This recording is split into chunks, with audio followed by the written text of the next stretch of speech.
আমার রাসূল ওখান থেকে বুরাক নিয়ে ওড়াল দিলেন। ওড়াল দিয়ে ডাইরেক্টলি জেরুজালেমের বাইতুল মুকদ্দাসে চলে গেলেন। সুবহানাল্লাযী আসরা বিআবদিহি লাইলাম মিনাল মসজিদিল হারামি ইলাল মসজিদিল আকসা। আমার রাসূলকে আল্লাহ মক্কা শরীফ থেকে ঘুরিয়ে ঘুরিয়ে ঘুরিয়ে ঘুরিয়ে বাইতুল মুকদ্দাস পর্যন্ত নিয়ে গেলেন। 2,26,000 নবী রাসূলদেরকে বলে দিলেন, কেউ আসমানের জগতে থাকতে পারবে না, কেউ আসমানের জগতে থাকতে পারবে না। আদম নবী থাকেন প্রথম আসমানে, হযরতে ঈসা আলাইহিস সালাম থাকেন দ্বিতীয় আসমানে, ইউসুফ আলাইহিস সালাম থাকেন তৃতীয় আসমানে, ইদ্রিস আলাইহিস সালাম থাকেন চতুর্থ আসমানে, হারুন আলাইহিস সালাম থাকেন পঞ্চম আসমানে, হযরতে মূসা আলাইহিস সালাম থাকেন ষষ্ঠ আসমানে, হযরতে ইব্রাহিম আলাইহিস সালাম থাকেন সপ্তম আসমানে। কেউ কাউকে আল্লাহ পাক রব্বুল আলামিন আসমানে রাখলেন না।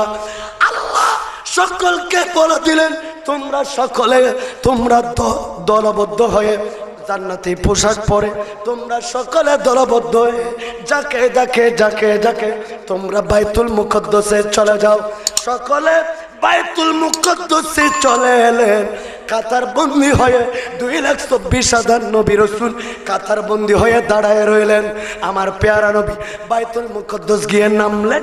জিবরিল আমিন বুরাকটা বাইতুল মুকদ্দাসের মাঠে বেঁধে রাখলেন।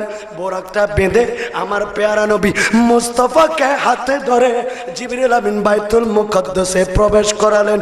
সমস্ত নবীরা আমার নবী পেয়ারা নবী মুস্তাফার জন্য দাঁড়ায় রইলেন, কেউ বসে থাকে নাই। আরো জোরে বলেন না সুবহান, মহব্বতে বলেন না সুবহানাল্লাহ। প্যারা হাজিরিন, আমার প্যারা নবী মুস্তাফা বাইতুল মুকদ্দাসে প্রবেশ করলেন। জিবরিল আমিন বলেন, ইয়া রাসূলুল্লাহ, এই জায়নামাজ, এটা মুসাল্লা, এটা ইমামতির জায়গা। এখানে আদম নবী দাঁড়াতে পারবে না, এখানে ইব্রাহিম নবী দাঁড়াতে পারবে না, এখানে নূহ নবী দাঁড়াতে পারবে না, এখানে মূসা নবী দাঁড়াতে পারবে না। 2,24,000 নবী রাসূল কেউ দাঁড়াতে পারবে না। আজকে সকলে মুসল্লি, আজকে সকলে মুক্তাদি, কিন্তু সমস্ত নবীদের ইমাম হবেন আপনি প্যারা নবী মুস্তাফা। কি পিছনের ভাইরা কি কষ্ট পাচ্ছেন? পিছনের ভাইরা কি কষ্ট পাচ্ছেন? 2,24,000 নবী রাসূল বাইতুল মুকদ্দাসে দাঁড়ানো, কাতার বন্দী হয়ে দাঁড়িয়ে আছেন। জিবরিল আমিন আমার নবীকে ইমামতের মুসাল্লায় গিয়ে দাঁড়ায়া দিলেন। আমার পেয়ারা নবী সমস্ত মুসল্লিদেরকে নিয়ে, সমস্ত নবী রাসূলদেরকে নিয়ে ওখানে 2 রাকাত নামাজের নিয়ত বাঁধলেন। মোহব্বতে বলেন না সুবহান। কয় রাকাত? আমার রাসূল ওখানে 2 রাকাত নামাজ পড়লেন। 2 রাকাত নামাজ পড়ে আমার নবী এভাবে দোয়া মোনাজাত করলেন। রাসূল দোয়া মোনাজাত করলেন। এরপরে আমার প্যারা নবী মুস্তাফা প্রথম আসমানে চলে গেলেন। প্রথম আসমানের দারোয়ান জিব্রাইলকে জিজ্ঞেস করলেন, ইনিকে? ইনি প্যারা নবী মুস্তাফা, ইনাকে কি উপরে যাওয়ার জন্য দাওয়াত দেওয়া হয়েছে? হ্যাঁ হ্যাঁ, মারহাবাম বিক, তাহলে তাকে স্বাগতম। আমার প্যারা নবী প্রথম আসমানে উঠলেন, দেখতে পেলেন আদম আলাইহিস সালাম। আমার নবী এখান থেকে প্রথম আসমানে যাওয়ার আগে আদম নবী ওইখানে গিয়ে আমার নবীকে স্বাগতম জানানোর জন্য দাঁড়িয়ে আছে। তাইলে বুরাকের পাওয়ারের চেয়ে আদম আলাইহিস সালামের পাওয়ার 1000 গুণে, কোটি গুণে। এই বাইতুল মুকদ্দাসে আমার রাসূল প্রথম আসমানে গিয়ে দেখতে পেলেন হযরতে আদম আলাইহিস সালাম প্রথম আসমানে দাঁড়িয়ে আছে। নবী দেখতে পেলেন কোটি কোটি কোটি কোটি ফেরেশতা। প্রথম আসমানে ফেরেশতারা, প্রথম আসমানে ফেরেশতারা নামাজের নিয়ত বেঁধে দাঁড়িয়ে আছে। প্রথম আসমানের ফেরেশতারা নামাজের নিয়ত বেঁধে দাঁড়িয়ে আছে। আমার নবীর কাছে এই দৃশ্য ভালো লাগলো। সাদা পাগড়ি, সাদা জুব্বা, সাদা জামা, সমস্ত আসমান ভরপুর হয়ে গেল। সকলে নামাজের তাদের দায়িত্ব হলো কিয়ামত পর্যন্ত আদব নিয়ে নিয়ত বাঁধা অবস্থায় প্রথম আসমানে দাঁড়িয়ে থাকা। আমার নবী মনে মনে নিয়ত করলেন, এইভাবে একটা দৃশ্য আল্লাহ যদি আমার উম্মতকে দান করতেন তাহলে আমার উম্মত ভাগ্যবান হতো। ফেরেশতাদের দৃশ্যটা দেখে আমার নবী নিয়ত করলেন, এই দাঁড়ানোটা যেন আমার উম্মতের হয়। আল্লাহ কবুল করে ফেললেন। নবী দ্বিতীয় আসমানে গেলেন। ওখানে ঈসা নবীর সাথে দেখা হয়। আর সমস্ত ফেরেশতারা এরা রুকুতে আছে। প্রথম আসমানের ফেরেশতারা কিয়ামে, দ্বিতীয় আসমানের ফেরেশতারা রুকুতে আছে। আমার নবী বলেন, আল্লাহ যদি এই রুকুটা আমার উম্মতকে দিত। আল্লাহ কবুল করে নিলেন। আমার নবী তৃতীয় আসমানে গেলেন। ইউসুফ আলাইহিস সালামের সাথে দেখা হলো। ফেরেশতাদেরকে দেখলেন, এরা সিজদা অবস্থায় আছে। ফেরেশতারা সিজদায়। প্রথম আসমানে ফেরেশতারা দাঁড়ানো, দ্বিতীয় আসমানের ফেরেশতারা রুকুতে, তৃতীয় আসমানের ফেরেশতারা এভাবে সিজদা অবস্থায় আছে। এইভাবে 7 আসমান পর্যন্ত আমার পেয়ারা নবী গেলেন। সমস্ত আসমানে দেখতে পেলেন ফেরেশতারা নামাজরত আছে। আমার রাসূল সরকারে দু আলম নিয়ত করলেন, এই 7 আসমানের ফেরেশতারা যে ইবাদত করছে, এই ইবাদতগুলো আমার উম্মতের ইবাদতের মধ্যে যদি থাকে তাইলে আমার উম্মত দামি, আমার প্যারা নবী মুস্তাফা। ওখান থেকে সিদরাতুল মুনতাহায় গেলেন। সিদরাতুল মুনতাহা থেকে আমার নবী আরশে আজিমে গেলেন। আরশে আজিমে যখন যায় নবী মুস্তাফা আমার প্যারা রাসূল নবীর পাক স্যান্ডেল মুবারক কুলে যাচ্ছেন, স্যান্ডেল মুবারক কুলে আরশে আজিমে যাচ্ছেন। আরশে আজিম ভূমিকম্পের মতো কাঁদাকাঁদি করে আল্লাহ পাকের দরবারে ফরিয়াদ করে, আল্লাহ তোমার পেয়ারা নবী আজকে দুলা সেজে দুনিয়ার জমিন থেকে খোদার বাড়িতে আসতেছে। আল্লাহ আপনার পেয়ারা নবী মুস্তাফা স্যান্ডেল মুবারক গুলি খুলে কেন আরশে আজিমে আসতেছে? আপনি একটু পেয়ারা নবীকে অনুরোধ করুন, পেয়ারা নবী যেন স্যান্ডেল মুবারক গুলি পরিধান করে আরশে আজিমে ওঠে। আল্লাহ আপনার পেয়ারা নবী মুস্তাফা যদি আপনার পেয়ারা নবীর স্যান্ডেল মোবারক নিয়ে আরশে আজিমে আসে, পেয়ারা নবীর স্যান্ডেল মোবারক গুলো যদি আরশে আজিমে লেগে যায়, আরশে আজিম আল্লাহ এবং রাসূলের দরবারে দামি হয়ে যাবে। মূসা আলাইহিস সালাম তুর পাহাড়ে কথা বলার জন্য যেতেন, জুতাগুলি পাহাড়ের নিচে খুলে রেখে যেতেন। জুতাগুলো নিয়ে তুর পাহাড়ে যাওয়ার অনুমতি ছিল না। আর আমার রসুল জুতাগুলি খুলে যাচ্ছেন, আল্লাহ রসুল পাককে অনুরোধ করলেন জুতা পরিধান করে আরশে আজিমে যাওয়ার জন্য। রসুল পাক গেলেন, রসুল পাক গেলেন। কি কষ্ট হচ্ছে আপনাদের? রসুল পাক গেলেন, যাওয়ার পরে আমার প্যারা রাসূল সরকারে কায়নাত ওখানে যাওয়ার পরে আল্লাহ আমার রসুলকে জিজ্ঞেস করলেন, ইয়া রাসূলুল্লাহ, আপনি দুনিয়ার বাড়ি থেকে আমি আল্লাহর জন্য কি উপহার আনলেন?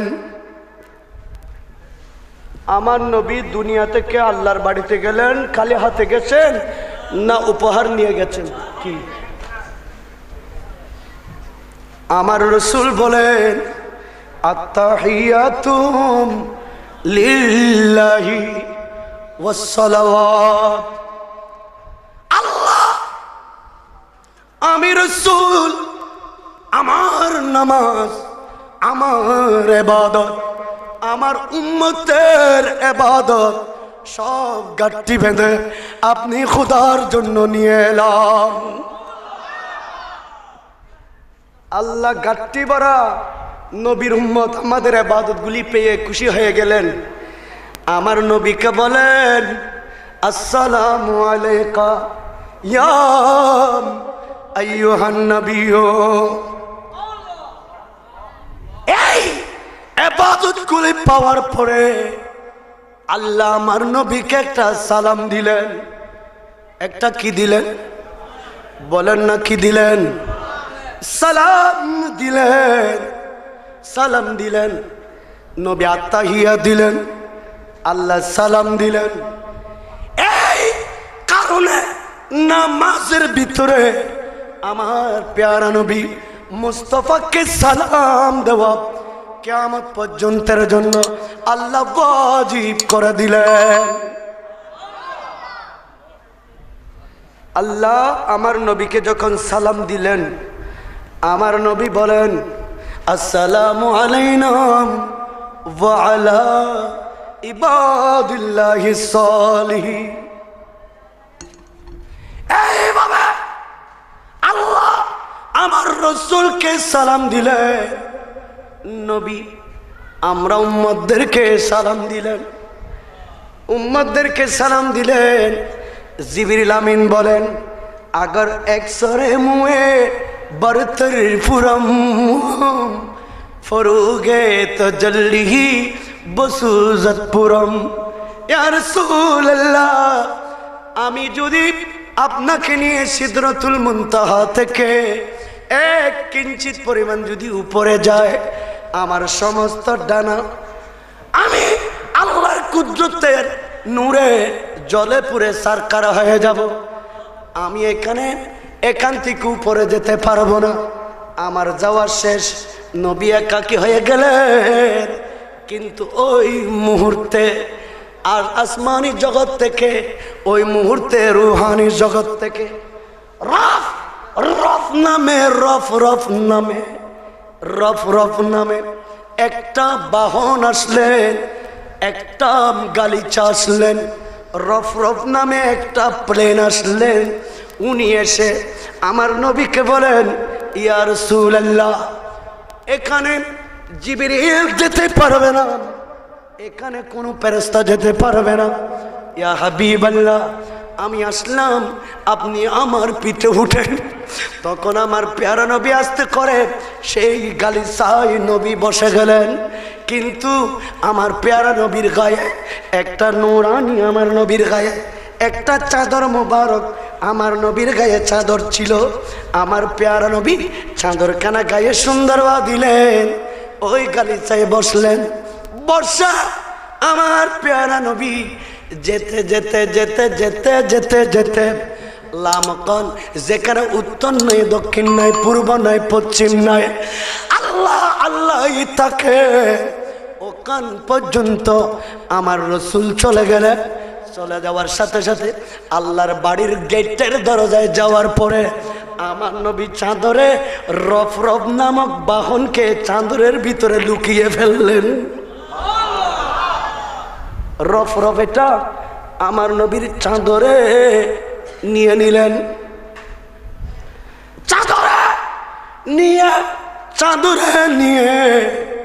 চাদরে নিয়ে আমার প্যারা নবী মুস্তাফা আল্লাহর বাড়িতে ঢুকলেন। কিন্তু নবীর চাদরের ভিতরে কে আছে? বলেন না কে আছে? আজকে এই জায়গায় আল্লাহ এবং রসুল ছাড়া কেউ নাই। খবরদার, আল্লাহ এবং রসুল তো আছে, কিন্তু সাথে রফ আমার নবীর চাদরের ভিতরে আছে। আল্লাহ দেখে ফেলবে এই আশঙ্কায় আমার নবী বারবার চাদরটা লুকাচ্ছেন। তো আল্লাহ কি চাদরের ভিতরে কে আছে এটা আল্লাহ জানে না? জানার পরও বন্ধুর খাতিরে আল্লাহ জিজ্ঞেস করছে না উনিকে। আমার রপরপটা হলো গৌসে আজম দস্তগীরের রু মুবারক। উনি ওইখানে লুকিয়ে আছে। গৌসে পাক বলছেন, আমি আমার নানার সাথে লুকিয়ে লুকিয়ে আল্লাহ আমার নানার সাথে কি কথা বলতেছে আমি আমার কান দিয়ে শুনতেছি। জোরে বলেন না সুবহানাল্লাহ। এভাবে 99,000 কথাবার্তা হলো। এর মধ্যে একটা কথা ছিল, আল্লাহ আমি নবী উম্মত ফেলে দুনিয়ার জমিন থেকে আরশ আজিমে চলে এলাম। আমার উম্মতের জন্য আমি নবী ছাড়া আর কেউ নাই, আমি নবী ছাড়া আর কেউ নাই। মাবুদ, আমার উম্মত হায়াত পাবে 40 বছর, আমার উম্মত হায়াত পাবে 50 বছর। আপনার কাছে একটু আবদার, যে নবীকে দোলা সাজিয়ে খোদার বাড়িতে আনতে পারেন, আল্লাহ ওই নবীর উম্মতদেরকে কি কিয়ামতের মাঠে আপনি শর্মিন্দা করবেন? তাদেরকে কি জাহান্নামে দেবেন? আল্লাহ আমি নবীর সাথে ওয়াদা করো, আমার একটা উম্মত যেন জাহান্নামে না যায়। আরো জোরে বলেন না সুবহান। সাথে সাথে আল্লাহ পাক বলে দিলেন, ইয়া রাসূলুল্লাহ, যে উম্মতের অন্তরে সরিষার দানা পরিমাণ ঈমানের আগুন আছে নবী, ওই উম্মত জাহান্নামের আগুনে জ্বলবে না। ওয়ালা সাউফা ইউতিকা রাব্বুকা ফাতারদা। অতি সত্তর, অতি সত্তর আমি আল্লাহ আপনি নবীকে এমন ভাবে নিয়ামত দেব, যে নিয়ামত পেয়ে আপনি খুশি না হয়ে পারবেন না।